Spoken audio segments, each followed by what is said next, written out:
Young black women are finally leading UK coming of age TV, but will it last? That's according to the Refinery 29 article, but I don't agree with it. The article implies that we're in an era where black girl stories are at the forefront on Black British TV, but that's not the case. The majority of the shows that she mentioned are ensemble casts and they happen to feature one black female character. The only show that actually showcases black girlhood is Queenie. It goes on to talk about why the characters are great, which is fine in its own right. But I feel like the article kind of gets lost because the writer isn't actually showcasing what she actually wants from the industry.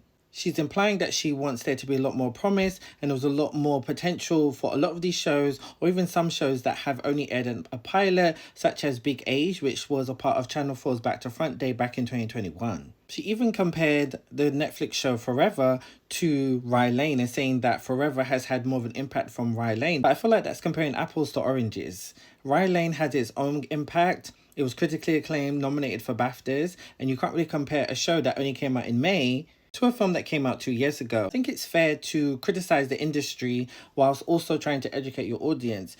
You can talk about the lack of promotion that a lot of these shows have received, or that they are in limbo at the moment, which is true. We don't know the status of Queenie. We don't know the status of shows like Domino Day, but let's be realistic about where we are in the industry. The majority of coming of age shows that have been commissioned in the last few years post George Floyd's murder and Black Square Summer have focused on black men. If you're going to criticize and talk about where the state of black coming of age story is for black women, we need to actually accurately discuss what is happening and where the direction of the industry is going to go. The article interviewed many acclaimed producers and directors, including Joelle May David, who has directed on Borders and Queenie, and also Sheila Naughty, who is the producer of Supercell and the upcoming Notting Hill romantic comedy film. Both shared insights into the industry and why it is struggling and why there is a lack of stories that are championing black women and their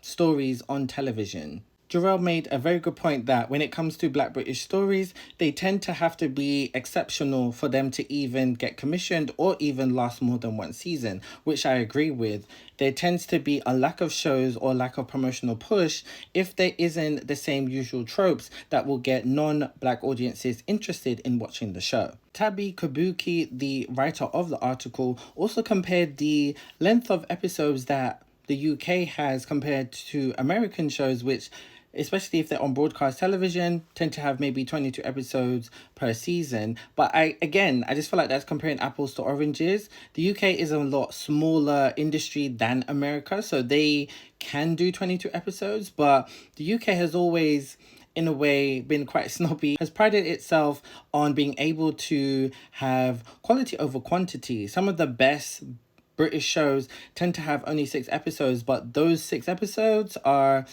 every single episode is, 9 out of 10, 10 out of 10. So again, I'm not really bothered or interested if a show doesn't have 10 episodes. That's fine. As long as the show is of high quality and gets to last longer than 2 seasons, I'm happy with it. I think the article didn't know what it wants to be. It made an effort to try and open up the conversation about the industry, but I feel like it fell short because there wasn't enough insight into what really goes on and what the real issue is when it comes to telling Black British stories. In a nutshell, the main issue is showing non-Black audiences that our shows and our films are worth watching. And once you get rid of your unconscious bias, you can see all Black people, Black women as normal, and you'll be able to enjoy the show.